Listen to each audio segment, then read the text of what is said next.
السلام علیکم ورحمۃ اللہ وبرکاتہ۔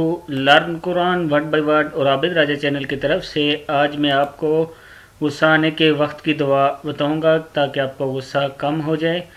اس سے پہلے تمام دوستوں سے گزارش کروں گا کہ چینل کو سبسکرائب، لائک، کمنٹ، شیئر ضرور کریں تاکہ ڈیلی ویڈیو آپ تک پہنچ سکے۔ غصہ آنے کے وقت کی دعا۔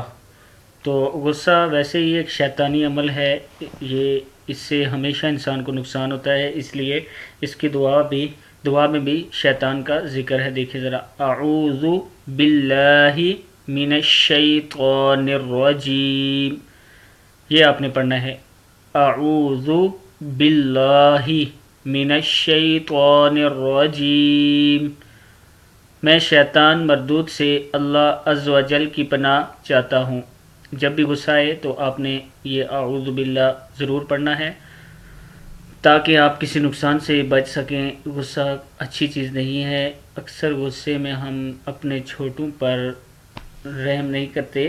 کوشش کیا کریں کہ جب چھوٹے یا کسی بھی بڑے پہ غصہ آئے تو اپنے اوپر کنٹرول کیا کریں تاکہ آپ کو نقصان نہ ہو، یا آپ کی زبان سے کوئی ایسا لفظ نہ ادا ہو کہ کسی کو اس کا نقصان ہو۔ اکثر میں نے رمضان میں دیکھا ہے کہ روزہ رکھ کے لوگوں کو غصہ بہت زیادہ آتا ہے، روڈ پہ چلتے ہوئے بھی دیکھا ہے کہ اکثر لوگ لڑائی کر رہے ہوتے ہیں روزہ رکھ کے۔ تو کوشش کرنا، رمضان آ رہا ہے، کہ آپ لوگوں نے رمضان میں اپنے اوپر کنٹرول کرنا ہے۔ یہ بھی روزے کو صحیح ادا کرنے کا ایک طریقہ ہے کہ آپ اپنے غصے پر بھی کنٹرول رکھیں۔ تو آج کا یہ لیسن میں نے جو اپلوڈ کیا ہے، تمام دوستوں سے گزارش ہے کہ اس کو آپ نے ضرور آگے شیئر کرنا ہے۔ آتا تو یہ سب کو ہے، اعوذ باللہ من الشیطان الرجیم پڑھنا آتا ہے سب کو، تو آپ غصے کے ٹائم اس کو ضرور پڑھا کریں۔ السلام علیکم ورحمۃ اللہ وبرکاتہ۔